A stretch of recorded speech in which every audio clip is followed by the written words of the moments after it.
I'm a businessman, yes, I'm an entrepreneur. Ooh, yeah. I'm a businessman, yes, I'm an entrepreneur. Ooh, yeah. I'm a businessman, yes, I'm an entrepreneur. I'm a businessman, yes, I'm an entrepreneur. Ooh, yeah. Crystal Mitchell, do you have my business plan? Just review the pages of my marketing plan. Crystal Mitchell, do you have my business plan? Just review the pages of my marketing plan. Got my capability statement and I'm ready to go. Got my balance sheet, my P&L, my statement of cash flow. I'm a business. Good afternoon. This is the Business Zone. Gilbert Buchanan, your co-host, along with Crystal Mitchell. And today we're going to have a great show. It's kind of raining outside, Crystal. It was rainy outside. It was raining in D.C. It's just raining. God is crying. I know. His heart is hurting right now. Yeah, I know. It's kind of a interesting kind of day. It's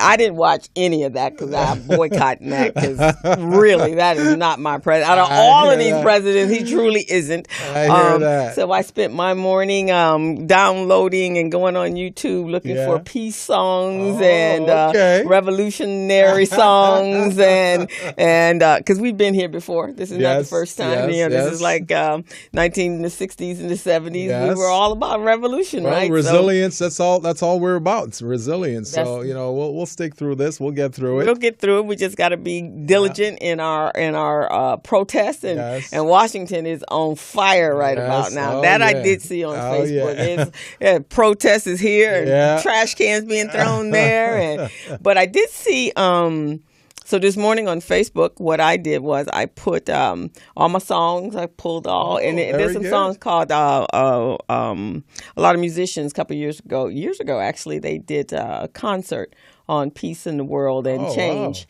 and playing for change. That's great. And so it's like about 144 videos on it. Wow. So I took different ones. Did a little compilation. Compilation. So we had a little reggae for you. All right. Oh, I can't wait to hear it then. A little reggae for you. I had, there's a guy, I guess his name is Papa. Hey, Larita. Papa Elliott, I guess. He does a song, Stand By Me, which is actually, I love that song. So that's my theme. I decided that's my theme song for 2017. Stand By Me. I'll stand up for you. See? But we got to stand together. We finally got you a theme song. Got me a theme song. We've been working on this for a while now. We finally got you a theme song. Yeah, so music soothes the soul. Oh, yeah. So we did that, and then after I put that up, and then right after that, I saw on a Facebook Live that the Broadway people, the people from the theater, they put on a free concert or a concert to raise money for different organizations. It was backed by the NAACP. It was actually really amazing. So you had, just Grisham, just some amazing talent that was there. So they're doing that in New York, and they're raising money for Planned Parenthood and for the LGBTQ community and the National Endowment of Arts and all of that stuff. This is probably what we needed, that unity, something to spark that unity among us. Yes, I think so. I think this is going to be good. It's also going to be good for small business. It's going to pull us closer together. It's going to make us galvanize and tap into resources, build our capacity so we can together go after opportunities. I think so. I'm excited about this. This might be what we needed in order for that to happen, because there are people out there that's really coming together to fight for everybody's rights. So that's what we're doing. That's so great. Peace around the world. I put some stuff up there for South Africa. I like that. Just because the whole world is in a just total flux, right? I like that. So I got a little music for us. She's going between our break before we bring up our guest. We got a little Curtis Mayfield going. Get ready. Curtis Mayfield, that's my boy right there. And then at the end of the show, we're going to end it up with Lift Every Voice and Sing. Oh, yeah. So that's the kind of show we're doing. doing today. That's what I'm talking about. And then we're going to have our great guests waiting for one other one. But in the meantime, we're going to have Mr. Armen Ross, who is from the Crenshaw Chamber of Commerce. And he's going to talk about what we can do as a collaborative, as community organizations in our community to come together and collaborate and make change in our cities. That's what we got to do. So that's kind of what we're going to talk about today. So I'm kind of excited. Oh yeah. And I heard some good news this morning, Crystal. What was that? Pretty good. I went to Vegas on Tuesday. Okay. So I had a meeting with the CEO of the Nevada Contractors Association. Okay. They're 500 strong. Okay. And they've got a great relationship with prime contractors and other contract providers. Okay. So they decide to hire me to teach their workshops for their small businesses, the small contractors. Okay. So we're going to do an 8-class series. And I'm working on trying to see if I can get the financial piece in there too. Okay, cool. Because I want to bring you in to teach that portion for us. So it was really good news. I did a little presentation for them, and they were blown away. Okay. So they loved it. So we're gonna do some great things starting February 23rd. Oh wow! Okay, that's close. That's like in another month ago. Oh okay. yeah, little less than a month. February 23rd we have our first class. It's going to be capability statement development and value proposition for the contractors, and we're mixing Small Biz Pro in there as well. Okay. So very excited about it. So I'm going to be flying back and forth, man. Oh, wow. Yeah, was an hour flight. But by the time you get on the plane and go through security, and it's but it is an hour flight. That's going to kill me. Yeah, that's going to. Because I hate to fly, right?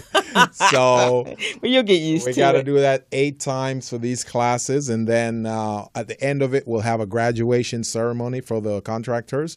And then we'll turn around and start up another series. Okay. Well, the financial piece is very important. Because everyone, for sure. That's all they talk about, all the lenders, or everyone. It always comes back down to the financial piece. So, but instead of just talking about it, we really, truly need to do something about it. So I think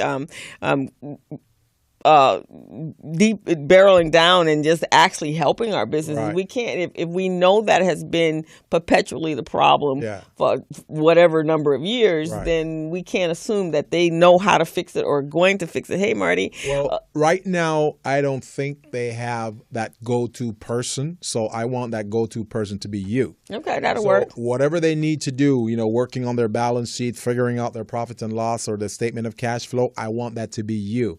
And once we do that, then we could, some of it we could do in a long distance sense where they email you the materials and whatever, and you set them up. But that's how I want it to be. And now that and I've really been a proponent of QuickBooks Desktop, but however, QuickBooks they've made some changes in their online, their QBO, which for beginner businesses, we could probably work with that. That wouldn't be a problem. So it's really, and the best thing about it, I guess, especially if we're doing long distance work, is that everything is downloaded from their bank. Right. So it's not like they have to send me anything other than they will have to send me the statement. Well, I want to bring you in first of all. I want to do an introduction. So I want to take you there and present you to all of these guys because I see bigger opportunities. Okay. We're also going to bring in Richard Palais and the CDC. Oh, good. Because they're looking for loans and lines of credit. Okay, that'll be fantastic. Oh, yeah. So,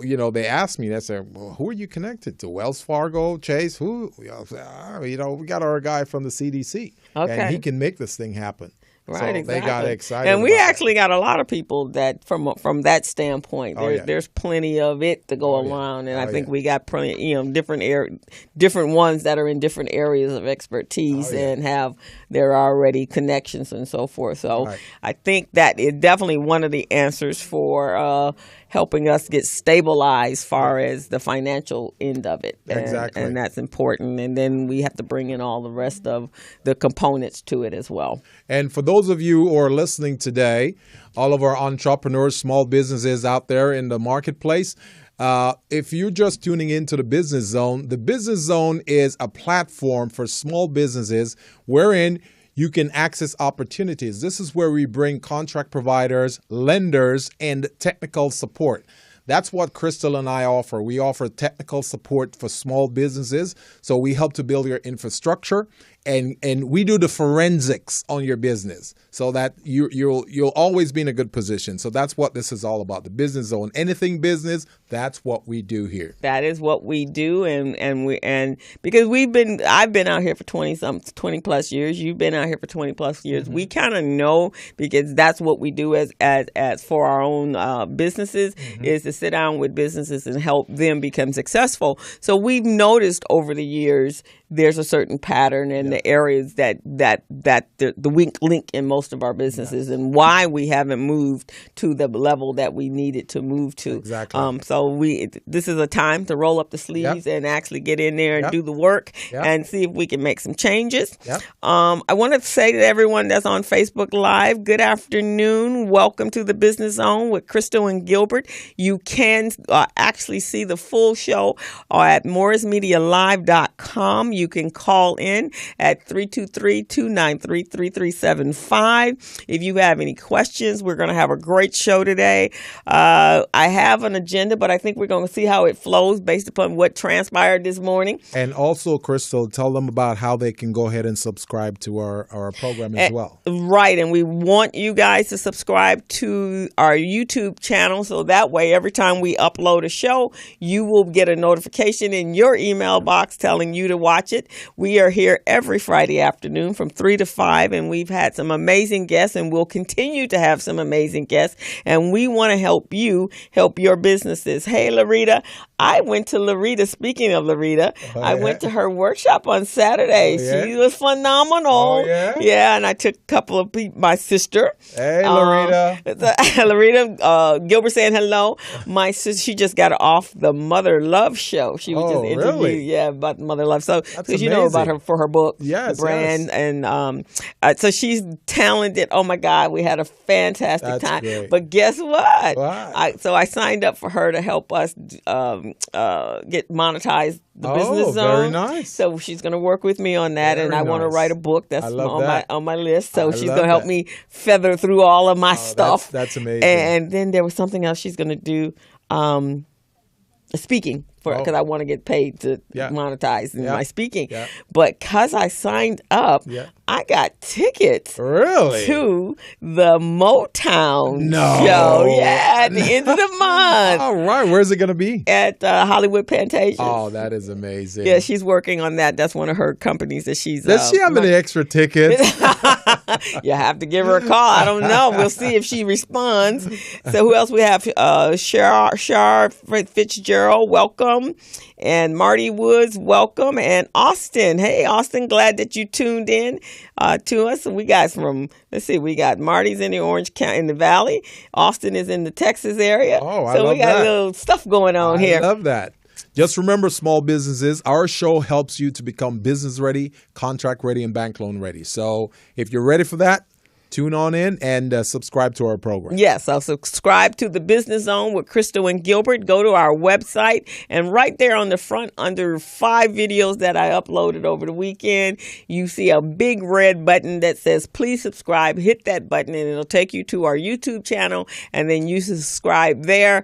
And we are looking, I think we are at 46 subscribers. So we need that climbing. We need that to grow to over 100 so we can start to monetize the actual channel. So guys, help us out. So those on Facebook Live right now, pop off for a minute, go to your computers, your laptop, and go to the YouTube, go to our website, the Business Zone with Crystal and Gilbert, and hit the subscribe button. Sounds great to me, Crystal. Sounds great. So what have you been doing this week? Well, let's see. We had King's birthday. Martin Luther King's birthday on Monday. That was great. My brother-in-law, all holidays he barbecues. So we have a new tradition. We barbecue on Martin Luther King's birthday. So we had some barbecue, because you can't do it for the 4th and not do it for King's birthday, right? That is true. So we had that, hung out with my family. I'm working with a group. I do volunteering work with Pete Brown junior tennis program. Yes, That's because I got this passion for tennis. Yes. So we're sending 10 young kids who are tennis players. We're sending them to Baltimore. Oh, wow. In July and August to play in the American Tennis Association. That is amazing, National Crystal. Championship. That is amazing. They're celebrating their 100-year anniversary. Wow. And but we're going to for Black History Month, we honor those tennis legends, our living tennis legends from our community. So we're going to have a brunch, and the legends are going to pass the torch on to our young kids that we're sending to Baltimore. That is phenomenal. That just warms my heart. I know. So we got that is phenomenal. And we got some guys out there that's been playing for 30, 40 years. Yes. So it all international, they're coaches and so forth. So we're kind of excited about that. So we're getting ready to run a crowd fund. It's going to launch on the beginning of Black History Month, and we're raising $30,000 to send the kids for 1 week to Baltimore. If I haven't told you this, Crystal, I'm really, really proud of you, and I really love the work you're doing in the community. Thank you. Not only with small business, but you also do it with small children as well. Yes. And I'm just so proud of you. Oh, thank you. Well, that's what it's going to take to change our community. Everybody got to get involved. On whatever level, wherever your talents, wherever your skills, wherever your love is. Yes. That's what we need to do. Just jump on in there. We just can't do all our talking on Facebook and not do any real action. That's true. We got to keep it going. We got to keep it going. For those of you out there who are listening and want to tune in to our conversation here, please give us a call at 323-293-3375. That's 323-293-3375.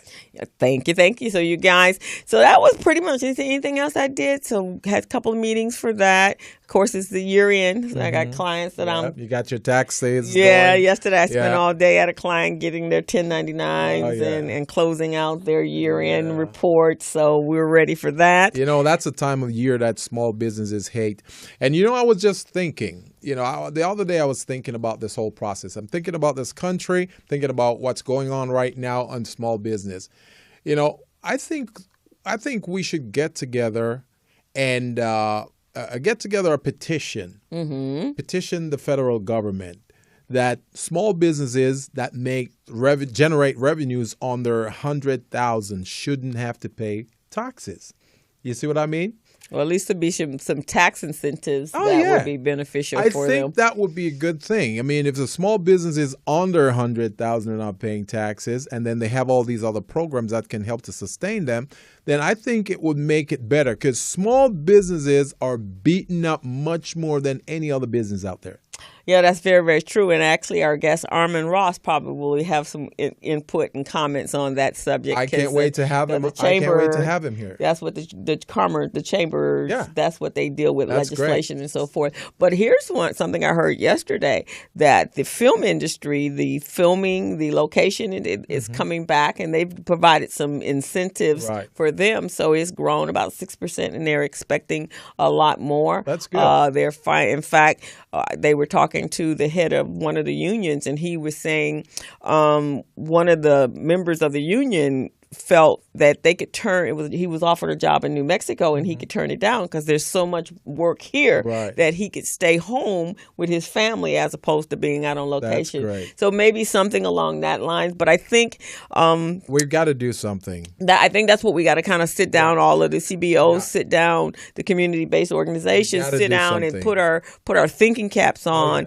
and address those issues that will make some real impactful changes. Right? Because right now the city of Los Angeles, they waive business taxes for any small business who generate revenues under 100,000. Right, and I don't even know if all businesses even know that. They don't know it. Most of the times I'm teaching my workshop and I ask them, I didn't know that. Right. See? So then I have to guide them through and show them how to go about it. But on a federal level, that should really happen to help stimulate the economy. To stimulate the economy, to stimulate small business. Some of the things that you hear people that sometimes it's very difficult to go in business. For many reasons. We know that it's difficult from a financial trying to access capital for a small startup business. Yeah. But when the other getting their business licenses, sometime I think the workshops and classes that are offered at the SBA are great, but they take in an assumption that everybody understands what they're doing, which they really should. But again, we know from a reality standpoint that a lot of our businesses just fall in business. Well, as technical assistance providers, Crystal, you and I know that small businesses need that hand-holding. No matter who they are, how long they've been in business, they need hand-holding. Right. That's what we provide for them. Right. And we do that very well. Right, exactly. Because a lot of these business owners, they're not in a position to go out from their businesses because they're working hard in their businesses to seek that knowledge. Oh, yes. Unfortunately, they haven't quite come up to par with the the internet technology, so they're not going to go on and do webinars because they don't really quite get it.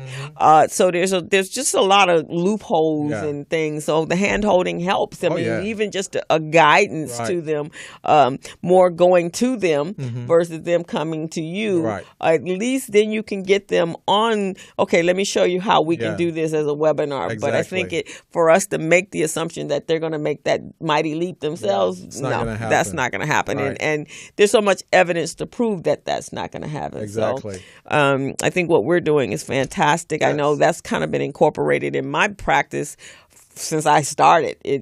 My doing the bookkeeping has always been not just me do your books. Let me explain to you what we're doing in your books so that we're not so that you understand on your level, because it's important for them to understand what the financial structure of their that's business. One of the value proposition that we bring to the table that competitors do not bring, because they can't be bothered with hand-holding. That's what we do. That's what we do. We nurture the businesses. Right, exactly. And when we nurture them, then they'll feel like, we really care about them.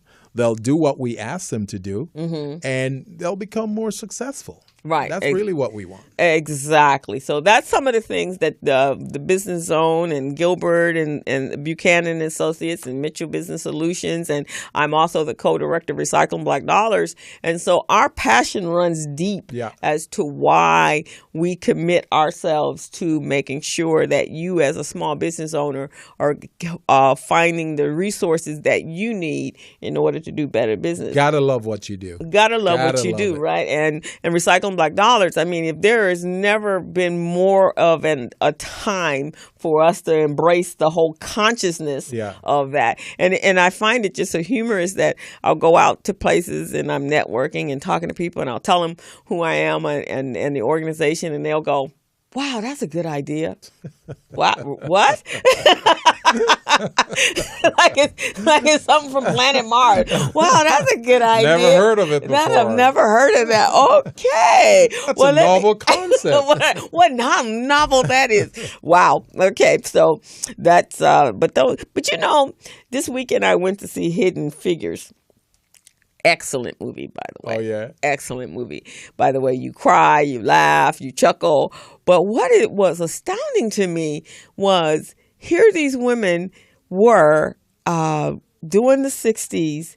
No one knew about them. I have friends that are engineers in aerospace, and they have never heard of these women. That's true. So in the movie, they kind of talk. Even they didn't talk about it, and they did some major feats to become. But talk about brilliance. Yes. One lady, she was like a computer all on her own. Her little brain, the mathematician. Wow, Catherine. She was like her brain was like a computer, and they relied on her. But they never made it seem as if she was that critical or important to the process. Right, exactly. I mean? But she made some very some changes. She made some. She took a stand on certain things, but they would have never got John Glenn to the moon if she hadn't, or got him home. That's my point. And if she hadn't have stepped up and said, "Well, wait a minute, is this what we need to do?" And they weren't feeding information to her, a room full of men, and she's like, "No, this is what we need to do.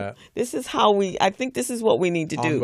Unbelievable stuff. And the lady that, one of them that actually did become the engineer, she had to break some color lines. She literally had to go before a court, a judge, and she was talented, and her negotiation skills were right on point. So it's just amazing to me that we don't talk more about what because whoever are her grandchildren and great-grandchildren or their great-grandchildren, and I know they had a large family, no one talked about it. Well, that's part of what you and I are trying to do in the community here. We're trying to spread the word of growth, encouragement,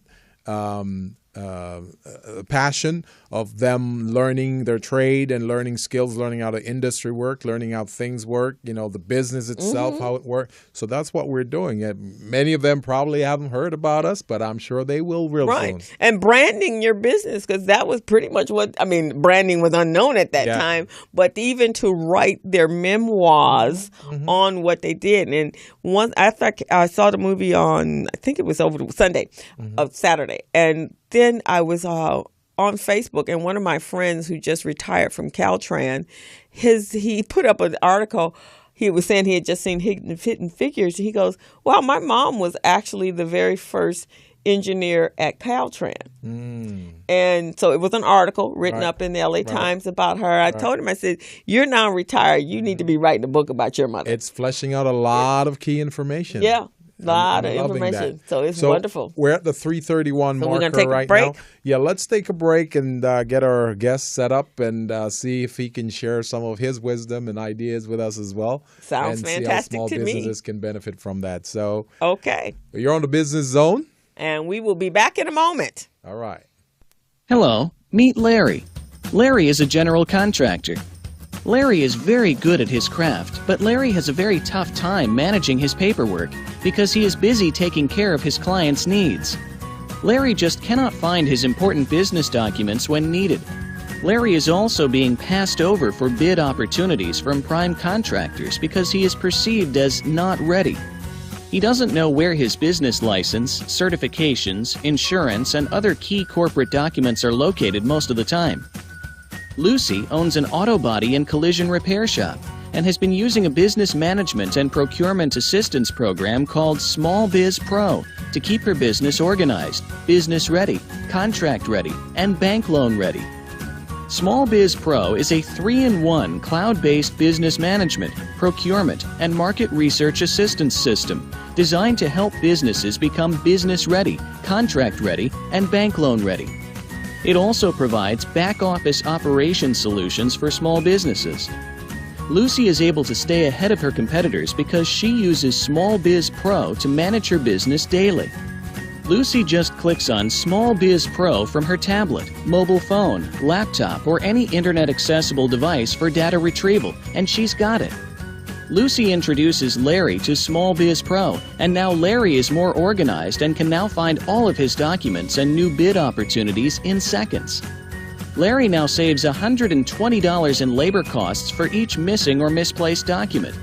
Just simply go to your web browser and log into smallbizpro.net and register today for a limited 30-day free trial offer. Services start as low as $1 per day. Let's put the competition out of business. Small Biz Pro. If you stay ready, you don't need to get ready. Register now at smallbizpro.net and begin saving money. Email info@smallbizpro.net or call 626-533-1186.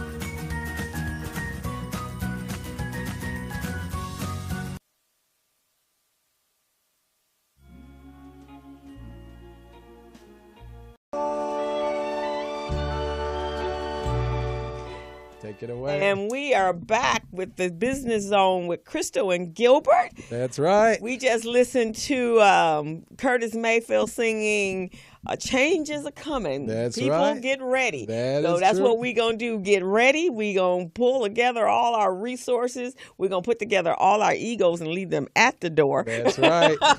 We're going to galvanize. And we're going to galvanize our people. And we are going to finally make this stuff happen, because we just can't keep working. What is the definition of insanity? Keep doing the same thing over and over again and expecting some kind of new result. So we're not doing that anymore, people.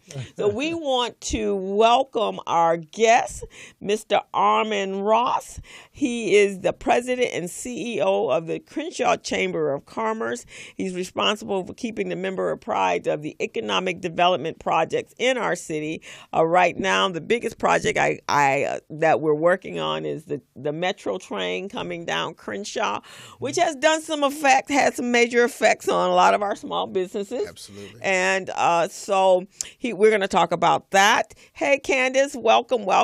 We're going to talk about that. We're going to talk about what we need to do from a community standpoint and how we can change the state of our small businesses in our community through collaboration. We're going to talk about the role of a chamber of commerce in our community and what they do and how are they different from like Recycling Black Dollars or the trade BBA association or trade association. So we're going to find out what they do in our community, and then we're going to talk about what we're really talking about is how to close the wealth gap in our community. And so I think this all ties into that. We all know that when you look at other communities, they're growing by leaps and bounds. Some of them already established their connection and their collaboration, and you can see the result of unity in a community. Yeah. So we're going to turn this over to Mr. Armen Ross. He also owns a business called the Ross Group, and I guess that definitely was here before. Well, I definitely want to hear about that too. In the chamber. So as you can see, we all wear multiple hats. Yeah. So welcome, Armen. We're glad to have you here today. Thank you very much. Welcome, Mr. Ross. Thank you, Gilbert. So this is your first time meeting? First time. Heard a lot about him. Do you know Duke Baxter? Absolutely, I know Baxter. He's been talking about you for the longest time. Yeah, exactly. So I've been wanting to meet you, so thank you. I appreciate you coming on our show. Well, I think the Chamber finally did become a part of Talk Fusion, and we use it in our outreach to our members. Excellent, so excellent. A great way to communicate, and yes. I've had some members call me and stop me and say, I need to do that for my business. It's a great way to market. Excellent. Well, So great. I'm glad the Chamber is using it. Yes. So let's see. Candace says we are releasing insanity behavior, and she says awesome, great information. The Chamber. So tell us, Armen, what does the chambers do? What are their roles? Well, chambers of commerce have multiple roles in the business community.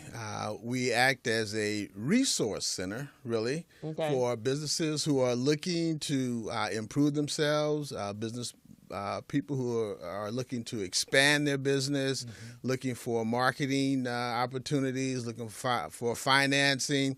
The Crenshaw Chamber is a part of a nationwide web system just for chambers of commerce. Okay. And on our system, we offer over 5,000 seminars and classes, the majority of them at no cost to our members. Some do have a small cost to them. Well, you can learn everything that you need to know about business. Okay. Now, getting people to log on and sit through a seminar That's a challenge. Can be a challenge, but it's there. Yes. So we also try to advocate on behalf of our members and small businesses in general, and also large businesses, as far as any city, county, statewide, federal legislation that's coming down the pike. We were advocates for the half-cent extension of the half-cent sales tax that was just on the ballot in November, so that we could do more rail projects throughout Los Angeles County. A lot of people thought, what is it going to do for our community? We shouldn't support it. And our position is that it's already benefiting our community Yeah. because it's going to be bringing people through this area, Yeah. through historic Leimert Park, through historic Crenshaw, through Inglewood, Yeah. and other portions of our community. And it also is going to make certain that there are jobs available for whoever wants to work, whoever wants to do that hard Yeah. Construction work. Yep. Okay? Yep. Everybody doesn't want to do that kind of work. Nope, Exactly. not But at for all. those who do, the work is there. Yes. So we really advocate. We support legislation that favors small businesses. We oppose legislation that does not favor small businesses. And we also, at our monthly meetings and occasional mixers that we have, give small business people the opportunity to meet other business people. Very good. Okay. This year, oh, this is 2017 already. 2017, Okay. yeah, this year. Last year we had many the statewide elected officials come and speak at our meetings, the insurance commissioner, the state treasurer, state controller, and members who really needed to speak with those people jammed those meetings. Wow. So it gave them an opportunity to speak with somebody in there that affects their field or their industry that maybe they've been trying to get to and weren't able to get to. Right. We had them right there in the Very meeting good. with us. Very So good. they had a good one-on-one. When we had City Attorney Mike Fuhr come to our meeting in July, I had a handful of people say, "Man, I've got to get in here and speak with the Right. city attorney." Right, That's right. that's why I came to the meeting. I said, Exactly. "Great, make sure you come back to the next meeting." Yeah, yeah. Right, That's exactly. good. That's good. Because though. a lot of times those individuals are not so hands on because Right. they have busy schedules. So so I have a question from Candace. She's actually in the Culver City area. She said, Great. does your business have to be in the Crenshaw area? It does not have to be in the Crenshaw area. The Crenshaw Chamber has some geographic boundaries. It's Okay. Washington on the north, Florence on the south, La Cienega on the west, and Western Avenue on the east. But we accept members from all over the state, all over the country. Yeah. We don't care where your business is located because somebody reminded me just today. He said, "Armen, especially with the consulting business, it doesn't matter where you are. That's true. Yeah. As long That as you is have a true. laptop or a computer That is true. and your cell phone, Right. you can be any place. Yes. Okay, and that is so true with a lot of business that goes on right now.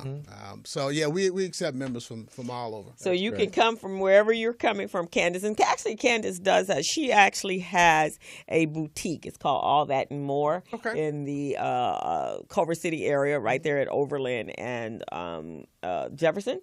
And it sits back over there where the Ralph's is. Oh, I know exactly. Right where back it in the is. little corner Right, there. Right. And so she does consulting as well. She's a stylist, but she has a beautiful boutique with beautiful women and men and women, but more women. But she has men accessories. So she have cufflinks and so forth. And Well, great.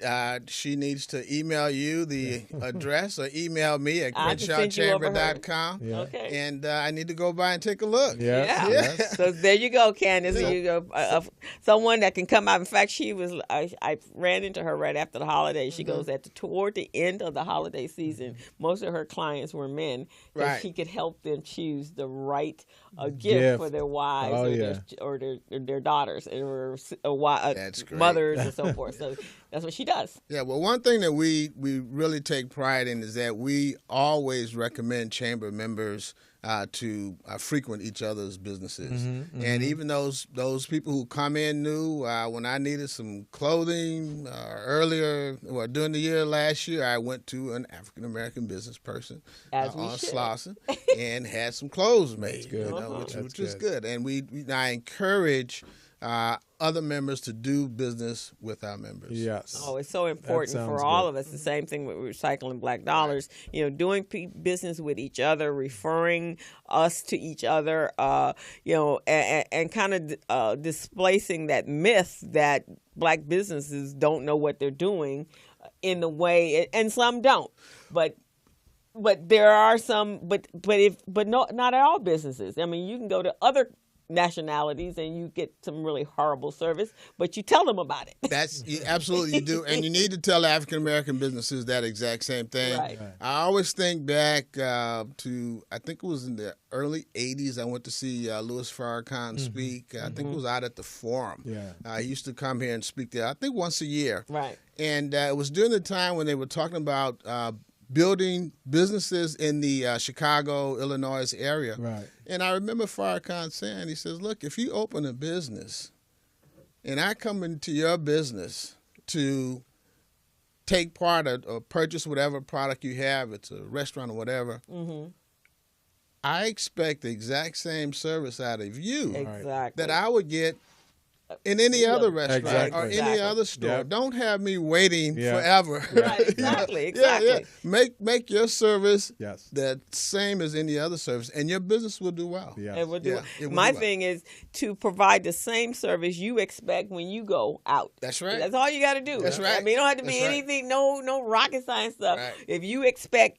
a class 5-star treatment, then that's what you provide in your business. Class star, 5-star type of business customer service, making sure the products are there, the Right. services are there, getting back to the people if they call you, or at least texting. There's so many ways we can communicate now. Yes, the creed is simple. You It's know, really simple. you treat the customers like family. Like Yeah. family. Just right? like you would treat your family. You don't want your family out there waiting for long or receiving bad service. Right, So exactly. you do the same you do for your family. Yeah, exactly. Well, I think it also goes back to when people decide to go into business and not doing all of the homework. Exactly. Not coming to a chamber, not coming to Yeah. BusinessZone Yeah. or Recycling Black Dollars. Exactly. Or some of the other city and county agencies that will provide you these services for free. Yes. And understanding Right. how to run a business. Yes. You might be a great cook. Yes. Right, But exactly. that doesn't mean you know how to run a That is restaurant. No, That is exactly. true. You're just a great cook. Just a great cook, you That know. is true. Or you know how to sew and design, that's great. But if you don't know how to sell that product and market it and make people feel good about it, That you know, is so true.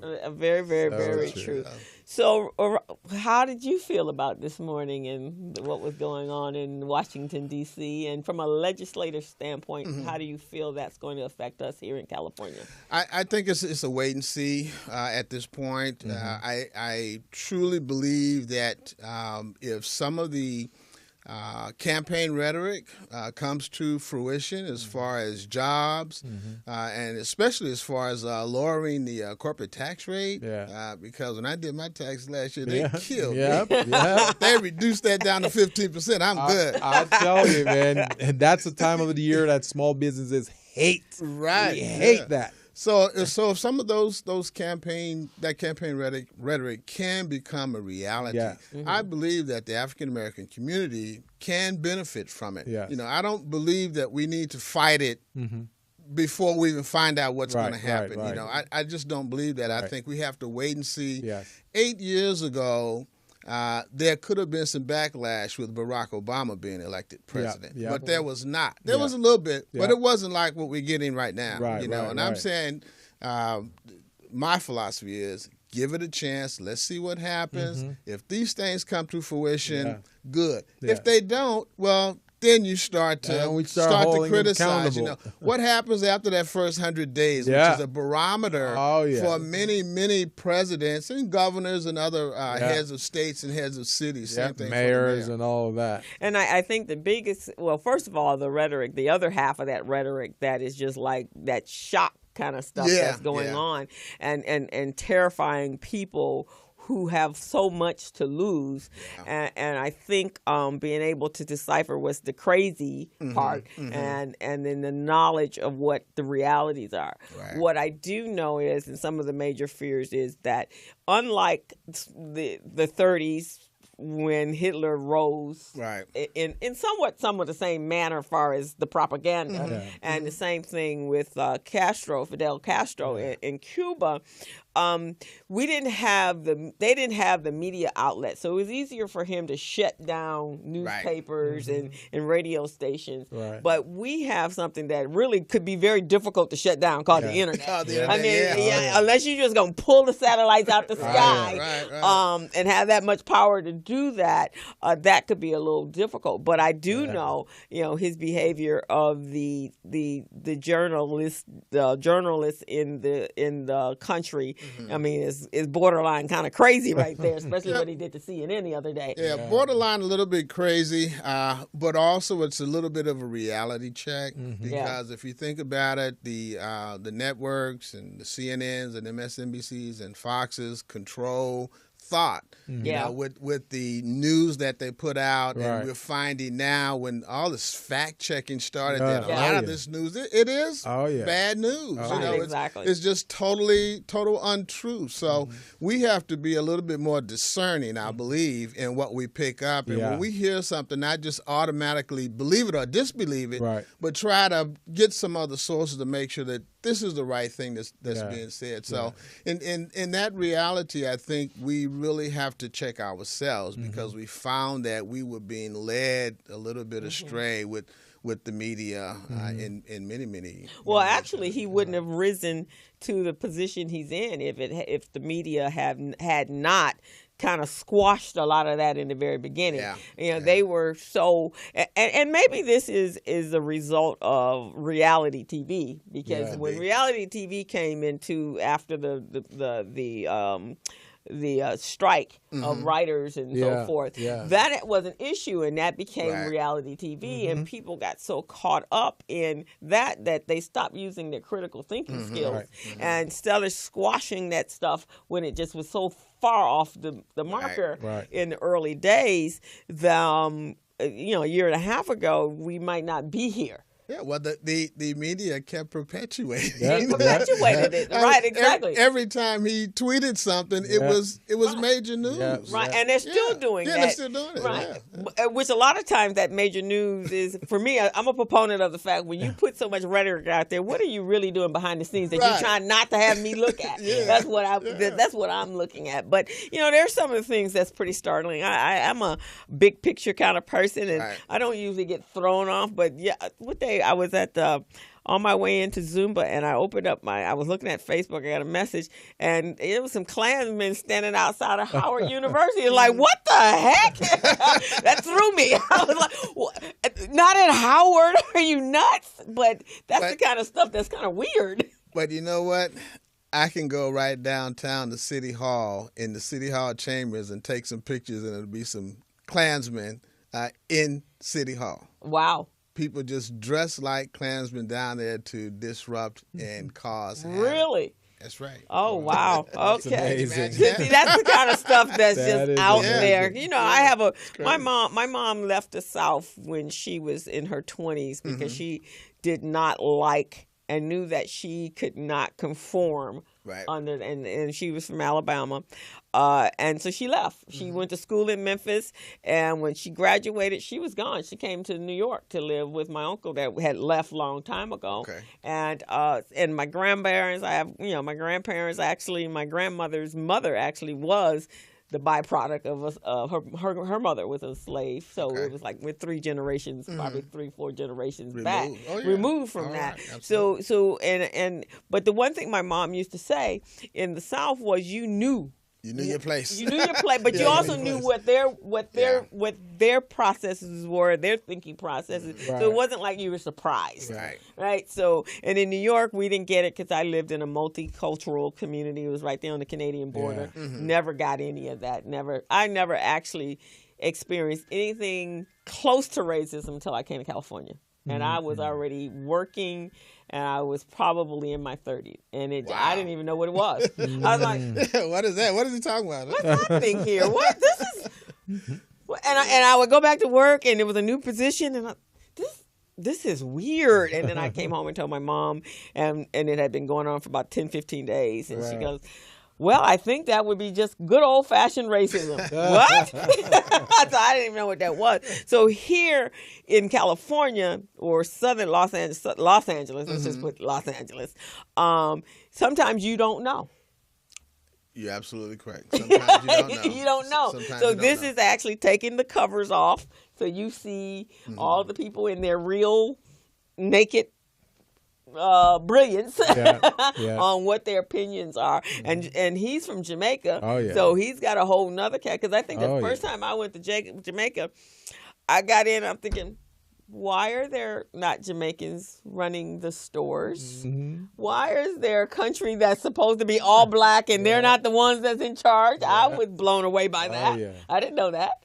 Yeah, was I saw that interesting. same thing when I was in West Africa in the mid '70s, and it was the same thing. The Indians were all the shop owners. You know? Right, exactly. That's what's in Jamaica. And I'm going, I'm confused because you think, Jamaica is a black country. Yeah, see, they have this process called assimilation. Right. So anything that looks close to the dominant culture, those are the ones who get the opportunities first, or they're put in those strategic positions. So it's a pyramid Okay. with 5 categories. Okay. So the top of the pinnacle is Caucasian or whiteness. Next to that would be the Europeans. Okay. And then you've got Latinos, you got Asians, then you got African American, and below that you got the American Indians. Wow. So that's how they do it. Okay. Unbelievable. And so in Jamaica, we're way down there. Really? We're way down there. Wow. So you have Caucasian, you've got when you go to Jamaica, you'll see so many different cultures, and that's why our motto is out of many, one people. Right. So you'll see people from Syria, Lebanon, India, China, all of those Japanese, all of those people, and those are the ones who are in charge. They've got money, the resources, and then the people who look like me are the ones who are they're the laborers working the field or the stores or cleaning houses, that type of thing. Unbelievable. Wow. Yeah, because that's what I saw, and I was a little blown away by that. I didn't understand that. Oh, yeah. It's Especially, you think you have a different concept. Yeah. The history that you learned. Yeah, but that assimilation process, not too many people know it, and that's why they're confused. They don't understand why people with the darker skin get less opportunities. They don't understand that. Right, exactly. But that's what it is. And of course, and it's so funny because when he's from another country. I have a girlfriend that's from Cuba. She came here when she was in I think 7, but her parents left because of Castro, and they came here. I have another girlfriend that lives in South Africa or grew up in South Africa. So last year I went to her. I had my DNA done. I was curious and I'm very happy that I did that so I could find out where I was from on the continent and what my makeup was. Yeah. And so I was telling her and her mother was visiting from South Africa, and they were looking at me like, why would you do that? What was the point of that? Yeah. And I'm looking at them because, their makeup is Indian and black, and I'm thinking, you might want to do that too. Just because we're here in America, we just happen, as my girlfriend says, the only difference between us and the islands is the ship stopped there first, and then it came here. Yeah, they got shipwrecked. Exactly.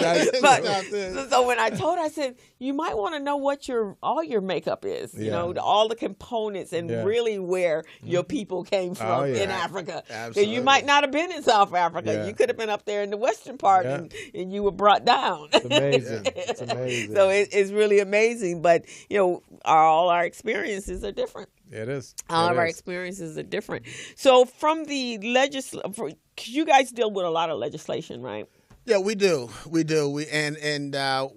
mostly follow it based on, I spent like 20 years of my career in politics and have relationships with most of the local elected officials. Right. Okay. And when they have a bill or a measure that they know is going to affect business and, either positively or negatively, then they will reach out to the chamber to write a letter in support or write a letter opposing. We usually have, a executive board meeting once a month, and we'll, run it by the board, see what you think. Every now and then we'll get everybody's vote, but we try to stay on top of it as much as we possibly can. Yeah. Okay. Because I'm sorry. Go ahead. No. Go ahead. I was just going to say. So, what do you think about the idea that we talked about earlier about having small businesses that generate revenues under 100,000, being, waived or excused from paying taxes. What do you think about that concept? I think it would be a great concept. I know the city will waive your, the city business tax if you're under 125,000, I believe. Yeah. And they're trying to get it to go a little bit higher. Right, It will save people some money. Small businesses get in trouble. Yeah. Even making under $100,000, if you're doing a Schedule C, definitely. Right. You haven't incorporated. You don't think you make enough to incorporate. You don't want to pay that $900 a year to the state or for your corporation. Right. And you can get into real trouble using a Schedule C for your business. I think it would be great if there were more incentives, if they would lower the taxes on small businesses, because it allows you, what you have to pay in taxes could be the difference between you surviving for over a 2, 3, 4 month period. Exactly. And with some businesses, it gets to be a little seasonal sometime, especially in retail. Yeah. You need to get through remember the old Zodies that was around years ago? They made all their money for Christmas and they could go all the rest of the year. Right, exactly. Yeah. And that happens quite a bit. But yeah, I think there needs to be some reformation of not only the city's business tax, which they've been working on for the past 15 years probably, and they haven't figured out a way that they could let some of that tax go, which is the hardship on the small businesses, and then recuperate the income from another source. But the federal government really needs to look at lowering the tax on it. It's just hurting a lot of people. Yeah. Because small businesses are beaten up so much. Oh, yeah. Think of everything bad that can happen to a business that happened to small business. Right. And you have to maintain these certifications, all of the insurances, workers' comp, which is workers' comp hits you real hard. Oh, yeah. Real hard. And especially when you don't have a reserve, right? Exactly. It's not like you have a working capital pot. Right. And then they don't get access to loans, lines of credit. They don't get any of that. No. And then the bar for them to be eligible to obtain funding is so high. It's so high. So high. Oh, you got to be in business for 3 years. Oh, by the way, your ratio's got to be at this. And you got to generate, your gross profit margin has got to be a certain level. Yeah. 2 years ago, the chamber was involved with the MCS, as a Mid-City Business Source Center, with trying to put some money on the street in the form of loans for small businesses who wanted to expand their business. Yeah. It became so difficult because financially, as a small business person, you're trying to show a loss every year. So you don't have to pay the taxes. Right, exactly. And but the financial institutions want to see profit. They want to see that you made income. They want to see that you're paying some taxes, that you're paying all your bills. And it became, at one point, it was kind of really disconcerting that we just could not get small business people who needed these funds to expand. We couldn't get the money to them. Some had to wait a year, 2 years, get their finances in order, in some cases referring them to a tax accountant who could straighten their books out for them so that they could at least qualify to get some of these loans. And as you both know, the banks are not giving you the lines of credit like they used to. So it makes it very, very difficult. And even if you get a line of credit, it might be 24.99%. Oh, yeah. So then you got this big old bill to pay back, so it really doesn't borrow $100 and pay back $250. Right, exactly. It's unbearable. Which is so many things. And actually, some of our businesses, once the construction started on Crenshaw, they were greatly affected. I mean, we've actually lost quite a few businesses. We have definitely lost some businesses. I lost some members, but I really have to compliment Supervisor Mark Ridley-Thomas and MTA Commissioner Jackie DuPont Walker and the others, Mayor Eric Garcetti, when they established this business mitigation fund for those businesses that could show that they were losing money. You're allowed to access up to $50,000 grant per year if you can show you had the losses. that became a problem for some of the businesses. It did. Yeah, because their books weren't tight enough where they could show that they were losing money. Right. I remember Cameo Cleaners right there on Crenshaw. Right. Oh, yeah, I remember those guys. Yeah. Well, I spoke to the owner there. He said, we can definitely show it. Okay. I spoke to another cafe owner. I said, can you show that you lost money? Yeah, I did, Armen. I said, show me. But she didn't have the paperwork to show that she was really losing money. But those who could, they have put over $2 million on the street along the Crenshaw corridor to help these businesses out, the ones that could qualify for the grant dollars. So it's been a real hardship and a strain, but many of them have been helped through the process. I believe they're going to really benefit when the train is finished. Some of the restaurants, I know Metro contracts with them to cater many of the Metro events that come up. And they are really trying. I think Metro's really trying. The supervisor's office is trying to make sure that these businesses can stay viable during this construction period. It's going to be over pretty soon. Yeah, because it was for 4 years. They're going to be past. They're going to be in the city of Inglewood pretty soon. Right, exactly. And it will then be up to us to bring new businesses into the community. Take some of those vacant lots that are along the Crenshaw corridor, get them developed with market rate housing, get them developed with viable commercial entities, and somehow, and this is going to be really the hardest nut to crack, somehow educate the residential community to the fact that there's a huge housing shortage in the city of Los Angeles, throughout the county of Los Angeles. And there's a lot of older housing stock in the Crenshaw area. It's all older stock. I mean, nothing new in the past 15 or 20 years, or even more. I think dating back to the 60s in some cases. So as developers are coming into the community and they see opportunity, residents have to understand that it's not a money grab by a developer. It's somebody who's bringing something that you really need into the community. I've spoken with many young African-American professionals who are born and raised in Crenshaw, Ladera, Baldwin Hills, View Park, and they all live downtown. So how come you don't live here in Crenshaw? There's no housing stock. There's no new apartments. Young people want the apartment complex that has is Wi-Fi. Everything is Wi-Fi. You've got the swimming pool, the lounge, the rec room.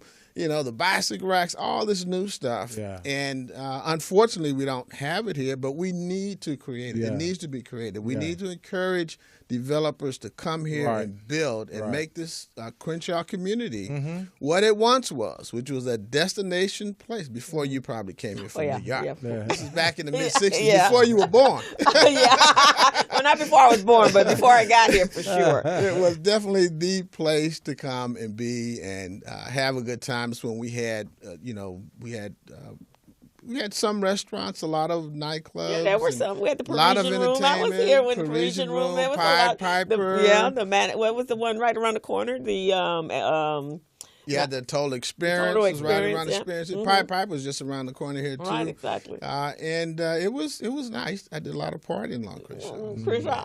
I did mine out on the west side, but but I went to a meeting recently. I guess back in the fall of last year, and it was the NIMBY Wimbies, right? And they were talking about, because my sister is a real estate broker, and they were talking about that not just the Crenshaw district. Is actually all of Los Angeles, and that's where they've been building the big monstrosity 300 units on a lot kind of stuff.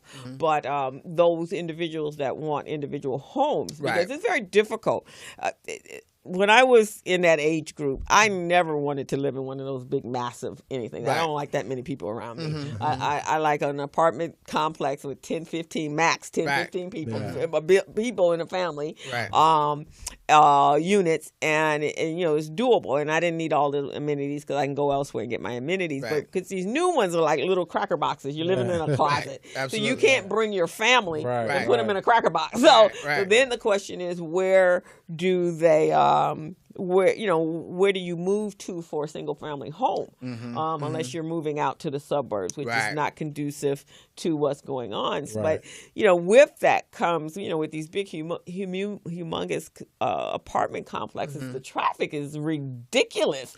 Well, we're not going to get rid of traffic. No. It's going to be here. Yeah, it's to the extent that the LA Metro builds out a train system, and to the extent that, and I think the Millenniums, and I guess whoever comes after them, Right. are taking to Uber. A lot of them don't have cars. Yeah, they ride their bicycles, and they will catch the train. We can hopefully avoid increasing the traffic even more. But we're not going to get rid of the traffic. It's just going to happen. Yeah. So I think you have to look at, okay, where are my options here? Do I want less traffic and have to travel further away for the amenities that I want around my own community? Right. Okay, if I want nice restaurants in Crenshaw, which we want, Right, okay, exactly. who's going to go there and support those restaurants? You have to have people. Yeah. Right. A prime example is the Post and Beam restaurant. Yeah. Right here in Crenshaw at the Baldwin Hills Crenshaw Plaza, opened by Actually, he was. the chef. Actually, both of them have been in the restaurant business for some 30, time. They went in 34 Marina Del Rey, and they opened the restaurant here in And wasn't Crenshaw. Brad part of Georgia's? Brad was part of Georgia's. Yeah. Brad was part of Georgia's. And they were going very, very well there for a while, but they had to cut back their hours to just dinner. They had to cut the lunch out. I used to love going there for lunch because they didn't have the people there to come and support it. Right, You need people with discretionary dollars. Yes. Some complain that the lunches and the meals were not cheap, but they who were. wants cheap food? Yeah. Right, Okay? exactly. I want good food. I think what happened with him though, because I loved him in the beginning, but the size proportions didn't stay the same, and I think he actually even had a new spot, Willie Jean's, out in the marina, and they've closed. So if Willie Jean's closed in the marina, they got the people out there. Restaurant business is tough, but It's tough. my whole philosophy is that you have to have people in the community with discretionary dollars to frequent those locations, to make them work and to bring other restaurants in. Mexicano restaurant came in. We have many of our meetings there, okay, to help promote that restaurant, promote the business, and we're looking for more. Right. But you can't do it with a population base that's stagnant. You have to have new people, more people. These young people make a lot more than you and I make. They make a lot of money. True. Right, exactly. That is true. Which is why when you see in the Playa del Rey area, what I have seen though is for our businesses, and you probably can contest to this as well, is the lack of marketing. Yeah. Because I know up on Slauson that there was a bakery that was in between CJ's. The clothing is right there on the corner of Overhill. Right. So there's a bakery that just opened up about 9 months ago. Right. It took her forever to get open. I recall. I've been there several times. So it looks like it's closed. When I drove by yesterday, kidding? There's brown paper in the windows. Wow. But she never advertised. I spoke with the owner there. It was a French bakery. Yeah, a French bakery. French bakery. They have some great sandwiches. Yeah, I went to a meeting and somebody had brought their sandwiches. Yeah, I was like, these are great good. And so I was like, I have to go up there. I tried to get her to join the chamber so we could help promote her business. Well, see, and that's the issue. That's what we do. RBD, help you promote. we could, send people over there. Right. I think it's the same thing with Brad. Even though I think what has happened over in that mall, with the loss of the Walmart, and they all hurting in that mall because I think the popcorn is a guy up on the second floor and he has popcorn, and he said he moved there because he saw all that traffic coming from the Walmart, and they have not put a new anchor store there, so a lot of those businesses. But I think, because now you got traffic, people that were frequenting. Candace says she is joining the Crenshaw Chamber. All right. Welcome, Candace. Welcome. We just got you a new member. All right. You joining. We're gonna have to get her your information for the next meeting, so she can join. But I think it's also we don't. And I know our dollars in our small businesses are small, but we really have to learn how to join. If you don't have a lot of discretionary dollars for marketing, then join the chamber, join RBD, join those organizations that have a pretty large filing. And we're marketing. Yeah, you're marketing all the time. You have your resource book that comes out. Right. So long as we're marketing, then you're being marketed. Right. Because when I get a call probably weekly from someone saying, hey, can you recommend a bakery? Can you recommend, yesterday I just got one, do you know anyone that does signage? Not the banner, but signage. Right. And I went through my guide, here's somebody, and I gave the information to them. So that's the reason why you join us. Join us, And anybody who's listening, if you want to know why you should join the Chamber of Commerce, go on our website, CrenshawChamber.com, and when you open it up and look down to the left, there's a little video there by a very intelligent, smart, successful business person who tells you why you should join the Chamber of Commerce if you want your business to flourish. Very good. So go to CrenshawChamber.org, right? .com, and you'll find out. You can find out the prices there. You can find out the prices there. You can look through our website, look at what our membership is, look at some of the things we've done. Check out some of the photos from our December holiday mixer. It was really, really great, well attended, over 250 people. And we were able to help some young people, young youth, transition age youth, with Christmas gifts for the holiday season. And that's another thing that we try to do. And we are promoting youth who want to go into business for themselves, young entrepreneurs. We're partnering with a real estate company, RNG Realty, who has a training program for young people who want to be entrepreneurs, and we're going to be sponsoring some young people to go through that program and start their own business. Well, fantastic! Because I do the business. I do the Biz Camp every year with. We've been doing it at the Urban League, and it's with the Nifty program, which is the Network for Teaching Entrepreneurship. Okay. So it's an 11-day camp, and we usually have about 25 kids that come through that program. So we'll have to talk to you. Well, let's talk. Let's talk about the chamber sponsoring some of those young people. Because we're. Let's go ahead and take another break, and you can have her play some of those other songs, and we'll come back in and we'll gather some more information from Mr. Ross. She's going to do a. You want to run the one for the George Fraser Emancipation Tour, financial tour? Perfect. So you're on the Business Zone, and our phone number is 323-293-3375. That's 323-293-3375. We'll take a break. All righty. We'll see you in a minute.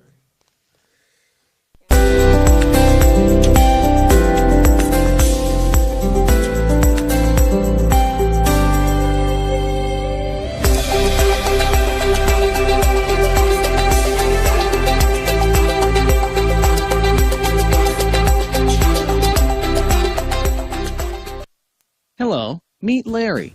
Larry is a general contractor. Larry is very good at his craft, but Larry has a very tough time managing his paperwork because he is busy taking care of his clients' needs. Larry just cannot find his important business documents when needed. Larry is also being passed over for bid opportunities from prime contractors because he is perceived as not ready. He doesn't know where his business license, certifications, insurance, and other key corporate documents are located most of the time. Lucy owns an auto body and collision repair shop. and has been using a business management and procurement assistance program called Small Biz Pro to keep her business organized, business ready, contract ready, and bank loan ready. Small Biz Pro is a 3-in-1 cloud-based business management, procurement, and market research assistance system designed to help businesses become business ready, contract ready, and bank loan ready. It also provides back-office operation solutions for small businesses. Lucy is able to stay ahead of her competitors because she uses Small Biz Pro to manage her business daily. Lucy just clicks on Small Biz Pro from her tablet, mobile phone, laptop, or any internet-accessible device for data retrieval, and she's got it. Lucy introduces Larry to Small Biz Pro, and now Larry is more organized and can now find all of his documents and new bid opportunities in seconds. Larry now saves $120 in labor costs for each missing or misplaced document. Just simply go to your web browser and log into smallbizpro.net and register today for a limited 30-day free trial offer. Services start as low as $1 per day. Let's put the competition out of business. Small Biz Pro. If you stay ready, you don't need to get ready. Register now at smallbizpro.net and begin saving money. Email info@smallbizpro.net or call 626-533-1186.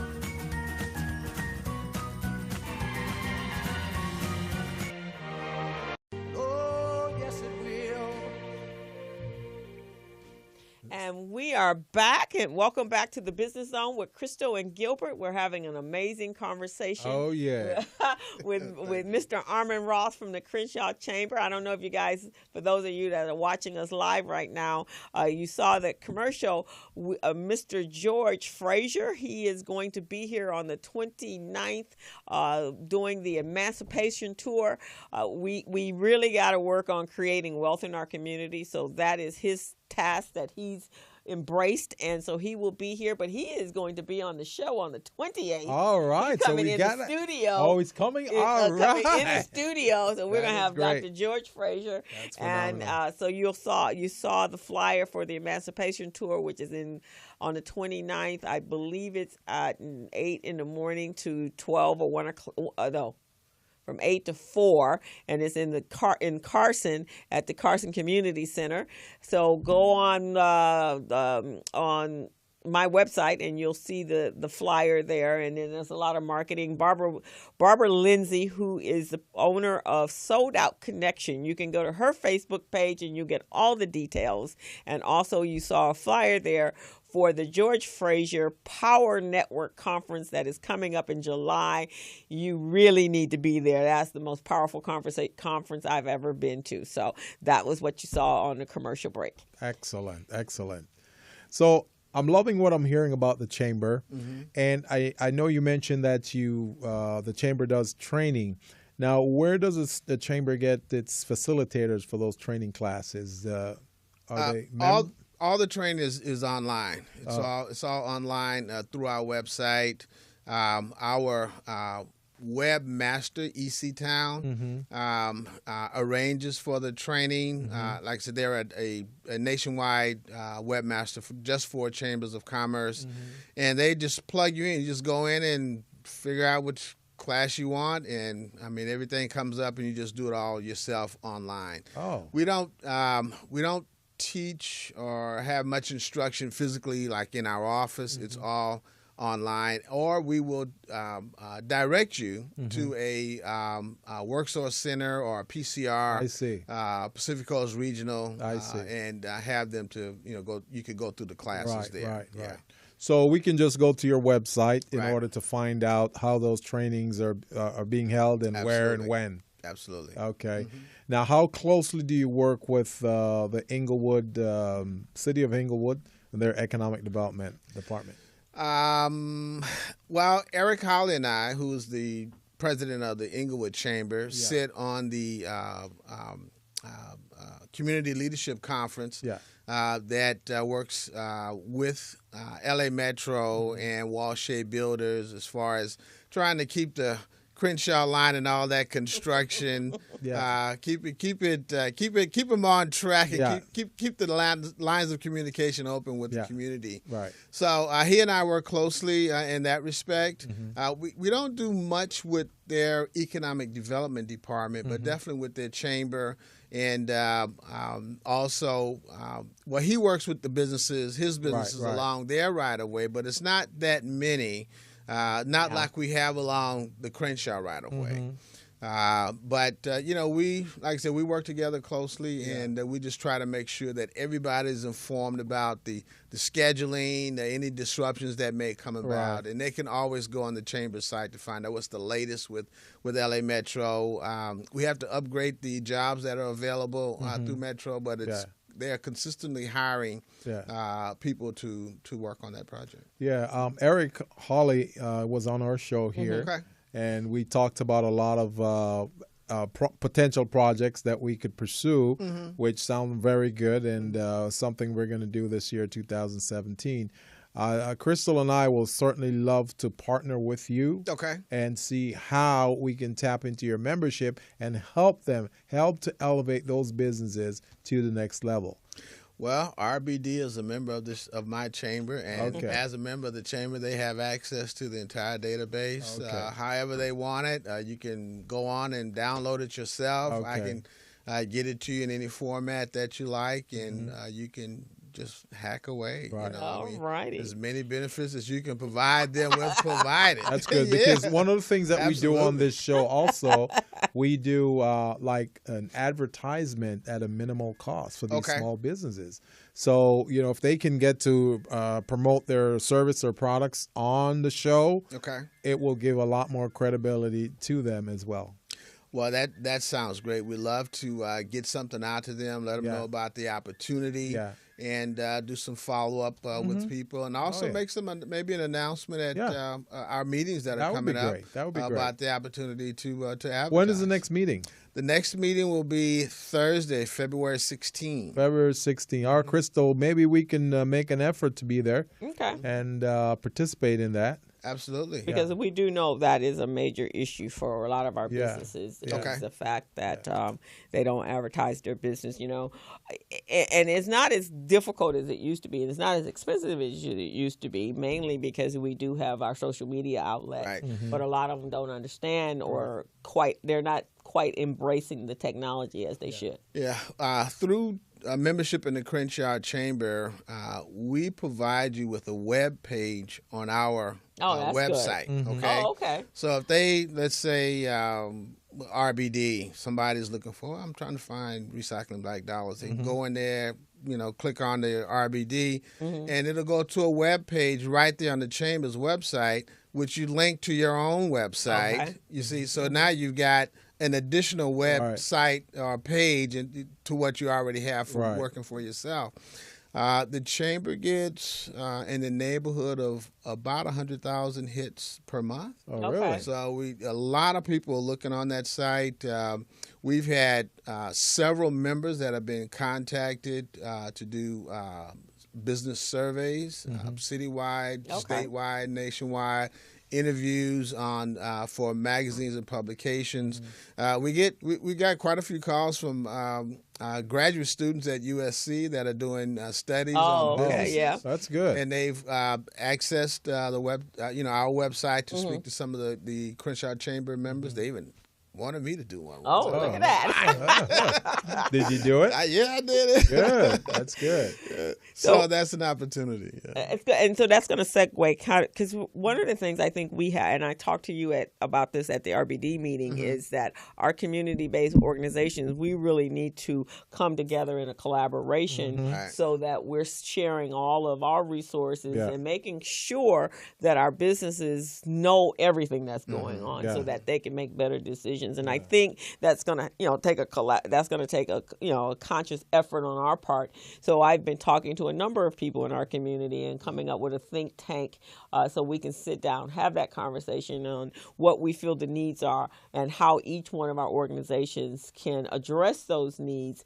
I know do you know Sharon Evans from the? Absolutely. Okay, so the BRG Business Resource Group, been working with the Milken. There's the initiative, the Voices Roundtable, the Black Voice Roundtable, and that's to bring in that access to capital. So that's really big right about now. And Milken Institute is part of that. And then the Plum program, the Partners Initiative, Partners Lenders in Underserved Markets. Okay. It was launched in October, I believe we went to. So talking about revamping some of the criteria for the SBA, criteria for accessing capital, and what do we need, some more micro type programs, but not where it's so difficult for these businesses just to be able to access that money, because we got to change that.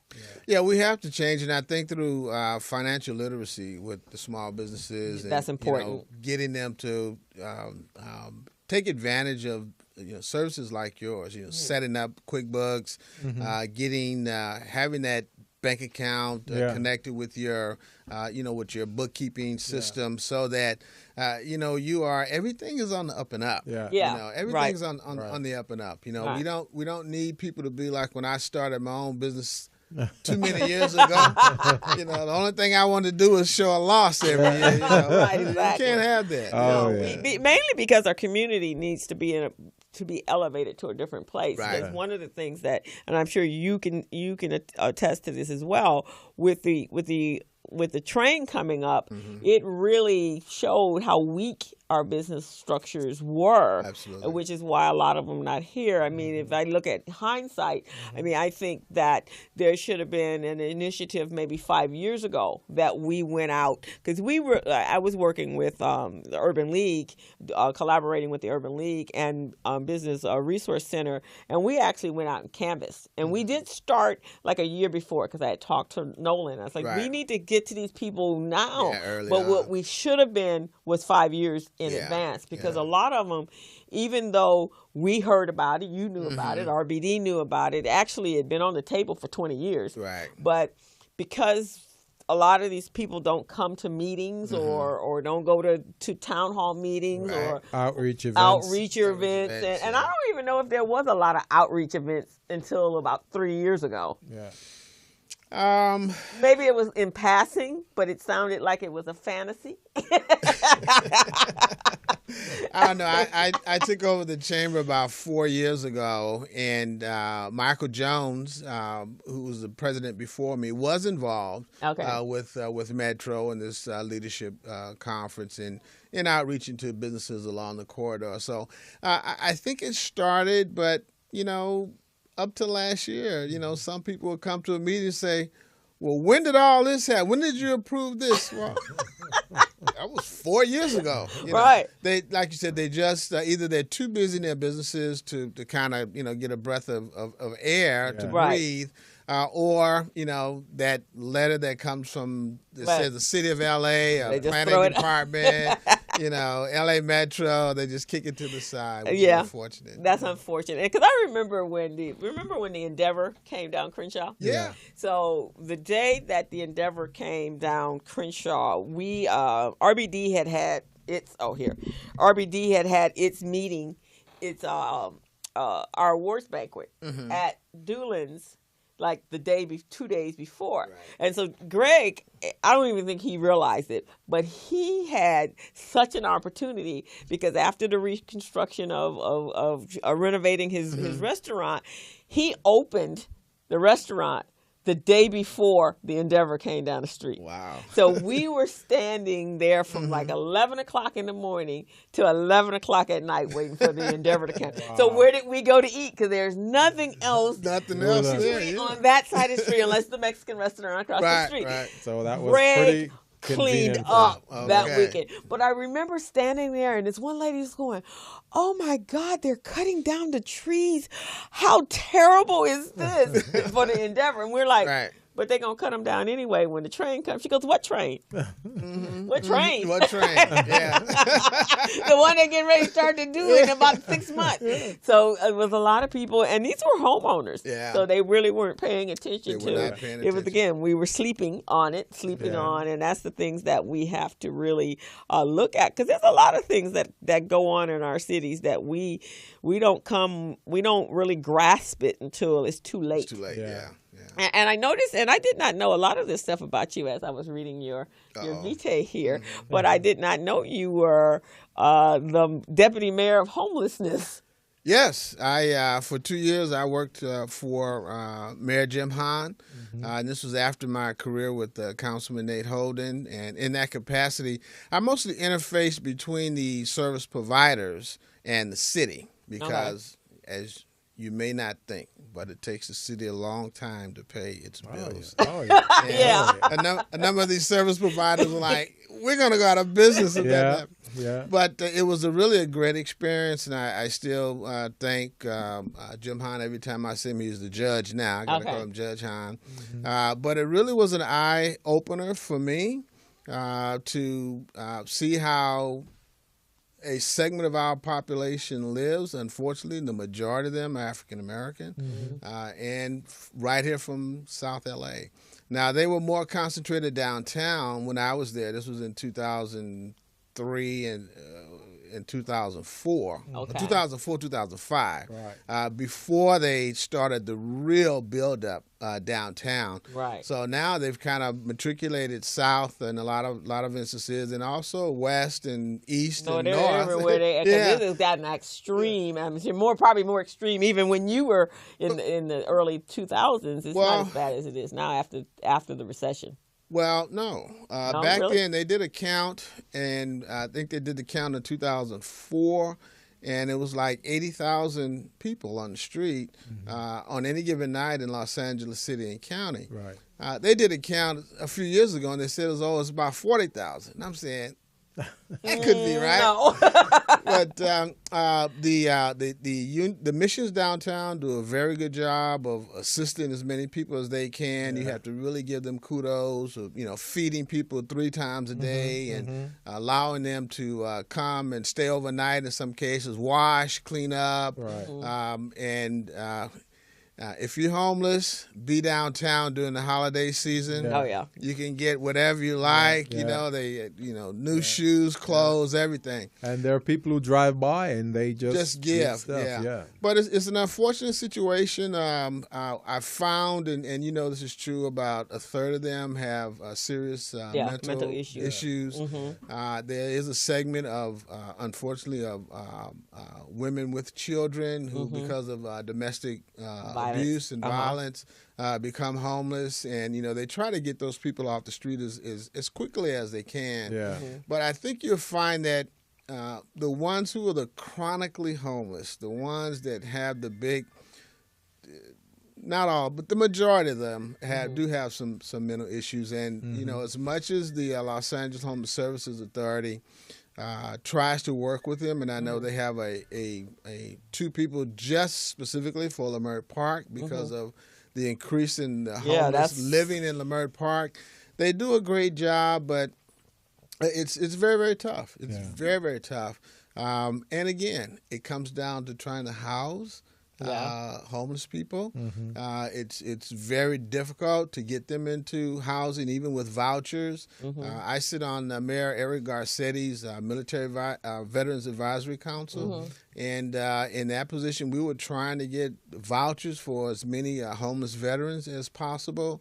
And we did get a lot of homeless veterans off the street. I mean, the mayor got over 5,000 homeless veterans off the street, but every day there's another. Well, one of the reasons is the high cost of rent. Yeah, rent's high. Because I think I saw 2 weeks ago that the average is like $1,900 a month. Very expensive, which means we need more housing. Well, hopefully that would mean the more supply, the demand. Yeah. But one of the things that the NIMBY-WIMBY was, the NIMBY, whatever, the NIMBY, was they were saying, there might need to be a talking to the real estate professionals in the room, being able to say, if you are an older person and you've been in your home for X amount of years, for 30, 40, 50 years, and maybe helping them migrate into a smaller, nice condo, and then bringing a family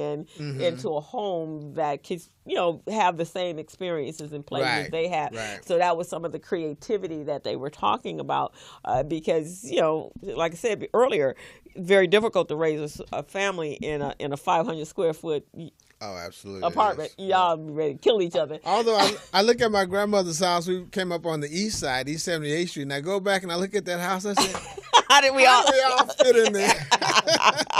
Well, that part is very true. We had a backyard. Yeah, you're right. We did have grass in the front and grass in the back. Kick you out the house, right? So you're not all sitting up in the living room looking at her screaming and hollering and fighting. And back then it seemed like you have a lot of space. It did. A lot of space. A lot of space at that time, exactly. But and that's some of the challenges as well for small, because a lot of our businesses are home-based businesses. Yes. So not having the appropriate, because if you lose your home, or in your apartment, you can't do your business out in the streets. And for different people, I know Kitty Davis Walker, who is a board member of RBD's, she is with Union Rescue Mission. She's the PR director over there. And I know one of the things she had told me early on, that there are a lot of men with their children and they don't have the same services and provisions for men and their families as they do for women. So that's some of the issues there. Yeah. That is. And then unfortunately, once the young men exceed the age of 14 or 15, there's this reluctance to want to deal with them. Yeah. All right. So there's just so many things that can hinder your small business mindset. It's hard to run a business if you don't know where you're living, right? Right. When you gonna get that next meal? When you gonna get that next meal, and people are the money not flowing in, and you can't find a job, which in some cases entrepreneurship is the way to go. Yeah, it absolutely is. If you can't find a regular job, if there's no part hiring. of entrepreneurship is being creative in your thought about how you're going to make money. Yeah.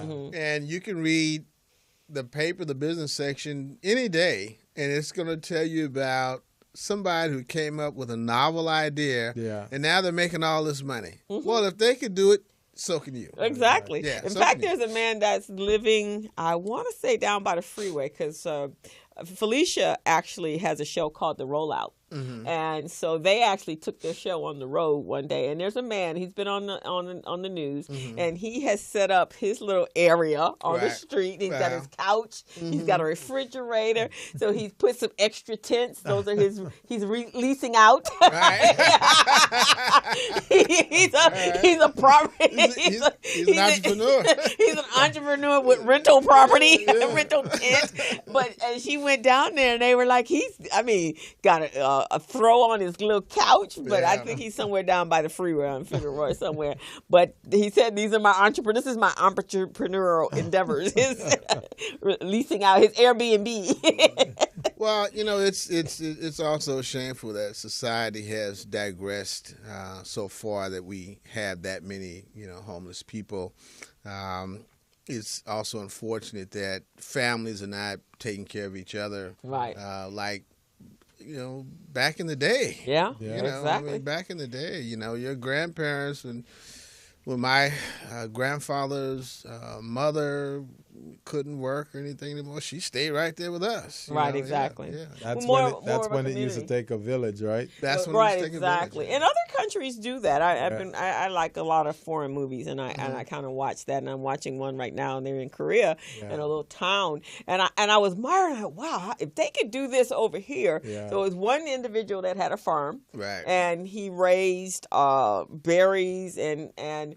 They went through a time when there was they did onions as well, and there was a freeze. That happens in the farming community a lot, right? And there was a freeze, and so they were trying to figure out, oh my God, we lost our crop. But what they realized was once they froze the onions, and if they dried them, then they became dried onions.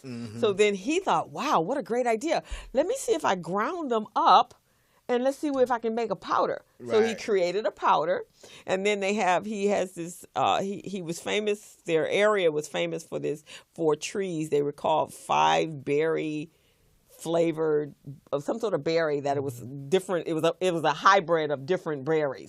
So he then dried them and blended them up in the powder, and so they created an industry. Wow. So when they were talking about it, they each had little plots of land, and they realized, why don't we just consolidate everything? We create a co-op, and so now they create, and they took the people. It was a small community. They took everybody in the community. They elected their board. They did their research. They elected their board. They came in and manually was doing everything until they were able to attract an investor. And then he came in and they bought a machine that actually manually did it. And they were able to send everything to them. And now they're in hotels. They were in hotels. And I'm like, wow, what a concept.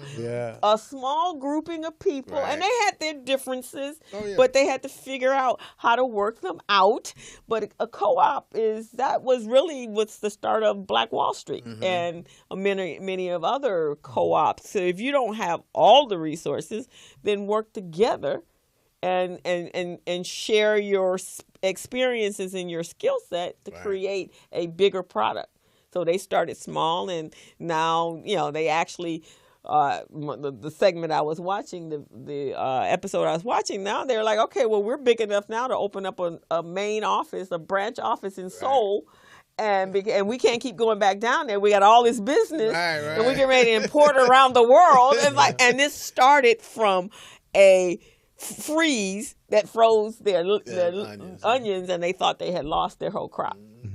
So, and that's the kind of mindset that entrepreneurs need to have. And I guess that's what we need to help perpetuate. That's what we need to help perpetuate. Yeah. And that's why organizations like RBD and the Chamber is so critical. Right. We get individuals in there and we show them how to do these types of activities in a group setting so they can get the support they need and make it happen. And maybe that's a conference we could have where we're talking about how we could do cooperative economics and bring in people that have done those and give some people some other opportunities, because I think that could be the way we're actually creating the unity. Absolutely. One thing I know for sure is the prime contractors, such as Edison and others, they now want to see vendors pool their resources together and come together on a project.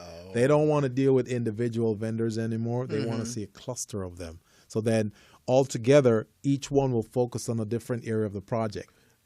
You see what I mean? But they contract as one. That contract as one. You see what I mean? Yeah. So that's why this is so critical for us to educate them so they understand. Maybe we can talk about doing something like that, Armen, that absolutely. we bring, because we have a lot of service professionals, but maybe one being in a position where they can get them certified, they become prime, and then bring their support around them, and then that can be, maybe that's in the construction industry, and maybe we do one in the printing industry, and target those different industries, and we can help them get to that place. And we have a big conference to talk, kind of like they're doing at the airport. They kind of started with let's look at the overview, and then let's see how we can come together and make sure we're bringing the people together. Yeah, at the airport it is a prime example, because they will bring the primes in, set them down at different tables around the room, and tell the subs, okay, now go and talk to these primes, and at the same time you're meeting other subs. So we take that concept about the co-op and bring it, and go out and find our professionals that can talk about that, which would probably be in farming and some construction, and might be, out of the agricultural area, which can still be adapted to different areas here, and have that as a conference. Okay.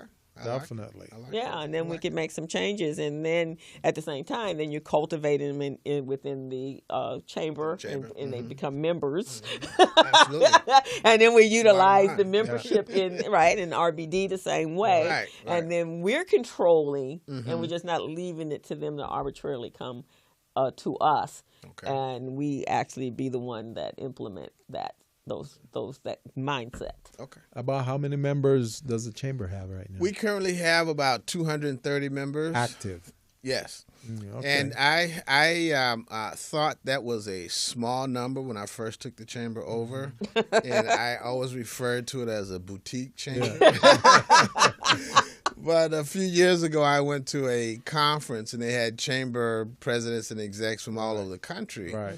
And each person, as they stood up and introduced themselves, gave us an idea of how many members they had, and it averages about 200. So A there you little over go. 200 members. You want boutique? Yeah, we're not a boutique, just a regular chamber. Exactly. I think RBD, because we have quite a few lifetime members. You're right. Okay.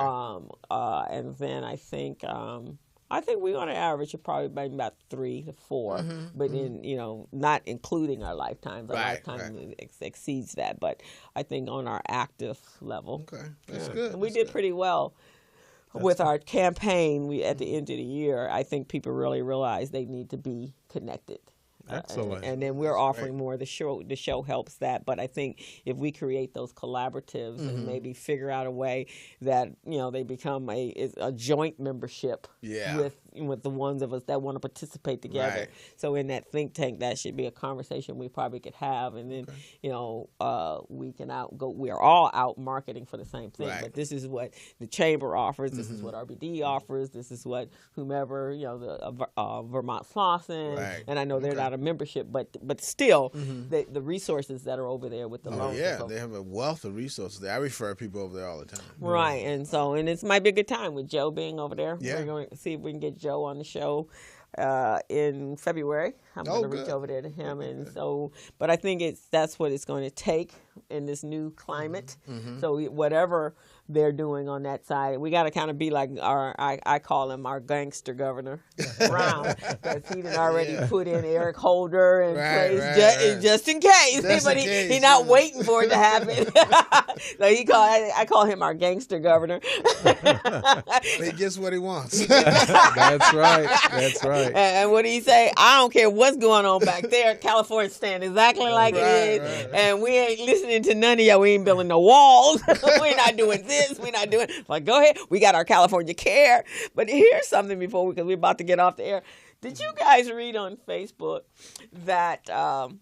And this one just blew me away. So people were all about them repealing the Obamacare, right? Mm-hmm. Oh, I'm glad they appealed the Obamacare. I got my affordable health care. I'm good. Little do they know. I saw that. One guy said, it was his friend that was doing it on this one guy's Facebook. He went, you don't realize that affordable health care is Obamacare. That's a colloquialism. You don't realize that. Why? And then he got deeper. He says, in Kentucky it's called Canuck Care. In California it's called California Care. And he went through all the cities, the states that actually have their own specific. He goes, you didn't know that? And the guy's like, oh my God, I've lost my health insurance. See, you know what's amazing about this? And real briefly, I'm going to say this. What we just experienced right now is very, very similar to the Brexit situation. Oh, yeah. Absolutely. Very, very similar. Yeah, very. Because a lot of people who voted for Brexit, they didn't even realize what they're voting for until after they voted and realized now they're no longer part of the European Union. Then all of a sudden they go, oh my God, I can't believe. Can we revote? No, you can't revote. Right, You already exactly. voted. And so it's the same thing with this situation right here. These guys who did whatever they voted for and realize, hey, I'm voting against my own best interest. They can't undo it. And they can't. In fact, there's been a lot of them on Facebook saying they regretted it. One lady realized it was a culture shock for her when he wanted to appoint Steve Mnuchin or whatever, the guy over Deutsche Bank. The one. And she's like, oh my God, that man, he foreclosed on me and I just voted for this? And she's like, oh my, what have I done? So now there's like they've come back to their senses because they didn't come out the rhetoric and the Kool-Aid didn't wore off. He's the guy who forgot about $100 million investment. Yeah. Forgot about that. Right, exactly. But I think it goes to prove that during a campaign, and especially during this past campaign, that you can get caught up in the slogans. Yeah. And you can get caught up in, I'm going to make America great again. Okay. You can get caught up in those sound bites from the campaign, and you miss the point. The real deal. You missed the real deal. And I know this time, and generally I would do a kind of a perusal of all the propositions and so forth. And when I was really involved in some of the churches, churches, they give you your stuff. So you figure, okay, well, all of them are voting. And I really didn't pay it. But this time I went through each one with a fine tooth. It took me, I usually do vote by ballot. I had to actually do it in person. I had to take it to Norwalk because I took too long doing my research. But because one of the things I had been complaining about is when we voted for the plastic bag, and then all of a sudden they're asking me, do I want paper or plastic? Well, wait a minute, didn't I vote? And then you found out that, which I knew in the first place, that it wasn't going. I kept saying, where is it going in the environment? What environmental department are you sending my 10 cents? And they never could answer. So then in the ballot this time, it was to vote against it because the stores were taking that 10 cents. The money. And were keeping that money, and they put it back in. Because, again, it was passed. So reading and tuning and going to the chamber meetings, going to RBD meetings, tuning into the business zone is imperative because you won't get the information if you're just using Facebook as your source of media. And the LA Times. And the Times or any media. You gotta go in and see if it's real and do your own research. And you have Google, people. You have Google. It will tell you anything you need to know. All you have to do is type it in. But we didn't lost our critical thinking skills. Nobody thinks past what somebody tells them. For those of you who are listening or just tuning in, this is the Business Zone with Crystal and Gilbert Buchanan, the small business paramedic. And our special guest here is Mr. Armen Ross from the Chamber, the Crenshaw Chamber of Commerce. And it's been wonderful. It's been phenomenal. Mr. Ross, do you have any parting words? No, only that if you have a small business, be very vigilant this year. Pray that we get some relief from taxes and market. And remember that you're in business for one reason and one reason only, and that is to make money. Exactly. I totally agree. Yeah, as Nolan Rollins said, make no mistake. That's right. We are in business to make money. That's right. We're in this to make money. So what we're going to do, Crystal, I just want to, do a brief announcement since we only got 3 minutes left. Coming up January 26th, I'll be teaching a workshop for Edison. Okay. It's an EDGE program over in Camarillo. Okay. And it will be marketing and business development to veterans. The group is called the Elite Veterans. Oh. They're phenomenal. Oh, wow. They're phenomenal. These are guys who have been through, the business for a while. Many of these guys are in business for 7 years and beyond. Oh, okay. Kind of my sweet spot. Oh, okay. Because me, my thing is, if a business hasn't stumbled in the first 3 years or so, it's kind of tough to do business with them or try to help them because they don't think they need our help or our services because they haven't really stumbled that much. Right. But the guys 7 years and beyond, they've stumbled quite a bit. Yes, they have. So they're learning from that, and they realize now when we come in that we're really there to help them, and they accept that. So we're going to teach a class over there, and on the 30th, I'll be teaching a class on capability statement and value proposition for the Black Chamber of Inland Empire. Oh, okay. And that's a program that's been put on by the California Hispanic Chambers of Commerce. And since I'm the procurement chair, I have to teach that class for them. Okay, fantastic. So I'm very excited about those two classes. And again, coming up in February 23rd, I'll be teaching a series of class, an 8-class series for the Nevada Contractors Association, which is a new pilot program we just launched. Very excited about it. They're going to be flying me up every. Oh, well, yeah. Okay. But new opportunities. New opportunities. So we'll see. So Crystal, you have anything coming up? Yeah, we have, and not necessarily me, but the financial, as I said earlier, the financial emancipation tour, which is being hosted by the Black Wealth Alliance with Dr. George Frazier and Mr. Brown and a number of other financial experts in our community. Mm-hmm. And it's going to, we're going to talk about closing the wealth gap. And again, as I said, Dr. Frazier is going to be on the show on the 27th. But this event is at Saturday, January 28th, 2017, from 10 a.m. to 4. The location is the Carson Community Center at 801 East Carson Street, and that's the corner of Avalon and Crenshaw. And you can get information and register at soldoutconnections.com. Barbara Lindsay is the contact person, and the phone number is 310-498-3783. And the admission is $19 up until the 12th, so that's gone. And now it's $27.97 after the 28th. So that's what you would be paying.